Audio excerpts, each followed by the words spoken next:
Hey yo les amis, bonjour à tous. Si tu en as marre que tes adversaires te roulent dessus, cette vidéo est faite pour toi. Je trouve que ça fait pas mal les effets de lancer de hache en vidéo. Ça fait un moment que je tranche des têtes sur Chivalry et franchement je m'en lasse pas. Le jeu est sorti en 2021 et les combats sont toujours aussi prenants. Quand je vois le monde qu'il y a sur les serveurs, franchement ça me rassure sur l'avenir du jeu. Donc merci à vous tous d'être présents in-game. Bon, j'avais envie de vous partager mes 10 meilleures astuces sur Chivalry. Il y en a plein d'autres évidemment, mais si tu les appliques bien, tu vas passer d'un niveau débutant, vraiment si tu es débutant avec un niveau 0, à un niveau vraiment performant. Et si tu connais déjà bien Chivalry, reste quand même sur la vidéo, parce que je pense que tu vas apprendre quand même une ou deux techniques assez intéressantes. Si tu souhaites, tu peux ajouter d'autres méthodes ou d'autres choses que tu sais faire sur le jeu directement en commentaire de la vidéo, ça pourra toujours aider les autres joueurs qui recherchent des astuces. Et abonne-toi si tu veux plus de vidéos comme celle-ci. Alors la première astuce, quand tu arrives et que tu connais pas Chivalry, le premier réflexe que tu as, c'est de monter ton bouclier et ta garde, puisque tu vas te dire, ça va me protéger si je reçois un coup qui vient de nulle part.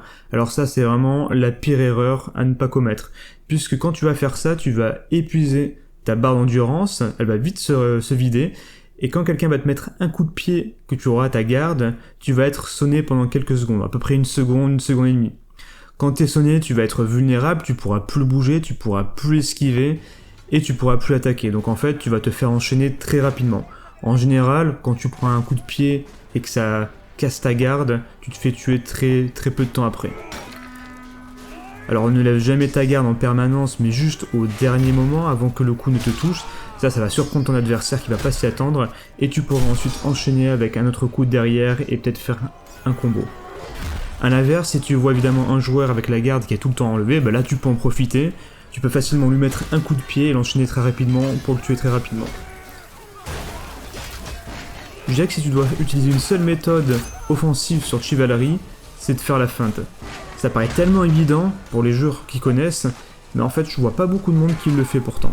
Donc la feinte c'est quoi? C'est par exemple tu attaques sur la droite avec ta première attaque, et avant que ton attaque est vraiment terminée, tu vas faire un changement de direction, tu vas appuyer sur une autre direction pour faire une autre attaque. Donc ça va interrompre ton attaque, tu vas en initier une nouvelle.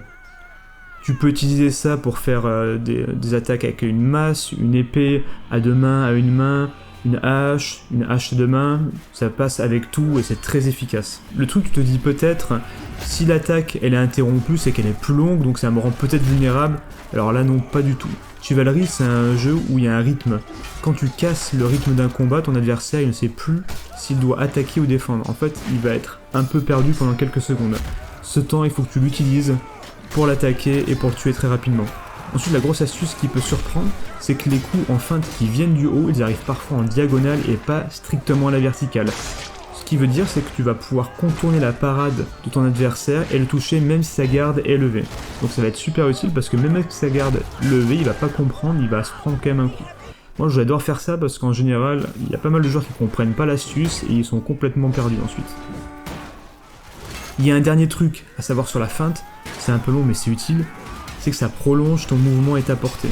Donc un adversaire qui est trop loin pour être touché avec une seule attaque, tu peux le toucher potentiellement avec ta feinte. Ensuite, c'est le pas de côté.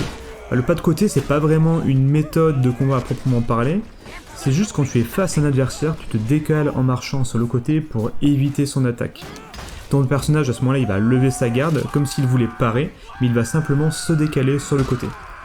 Ça diminue pas ton endurance, comme une esquive, mais ça permet quand même d'éviter une attaque, donc c'est très utile. Tu pourrais essayer de faire ça sur les attaques qui sont plutôt à la verticale, parce que si tu fais ça avec une attaque horizontale, tu vas quand même te prendre le coup, ça sera pas utile.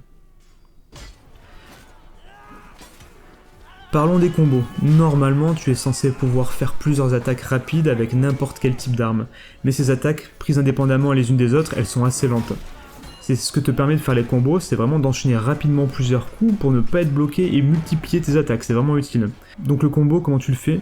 Tu vas initier une attaque différente de la précédente au moment où tu vas toucher ton adversaire. Ça va créer une sorte de fluidité entre tes mouvements et ça va éviter de marquer un temps d'arrêt à chaque attaque. Je dirais que c'est quand même un peu la base du combat en mêlée, si tu fais pas ça, c'est compliqué.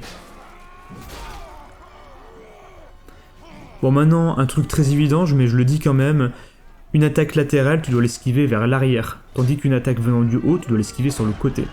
Pareil pour une attaque destock, qui a beaucoup de profondeur vers l'avant, elle s'esquive sur le côté et pas en arrière.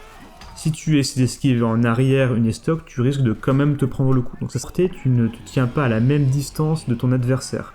Mais si tu veux éviter de te faire éliminer très vite en combat, tu dois gérer une certaine distance avec ton ennemi. Cette distance, elle te permet de mieux anticiper les attaques et de parer, voire esquiver au moment opportun. Un adversaire avec une portée courte peut facilement être mis en échec, et si tu tiens constamment à distance de lui, tu prendras le dessus forcément, car c'est toi qui auras plus de portée que lui. Par exemple, si tu as un archer qui dégaine son épée au corps à corps, et que tu veux l'éliminer très vite, tu peux le maintenir à distance et lui mettre des coups de manière un peu à distance, ça va être très utile. Tu peux faire un moulinet avec ton arme de gauche à droite face à un adversaire. Ça peut le provoquer ou ça peut l'énerver et le pousser à commettre des erreurs. Alors bon, c'est vraiment du détail, mais tu peux même l'insulter avec la roue des emotes, moi je trouve ça très pratique.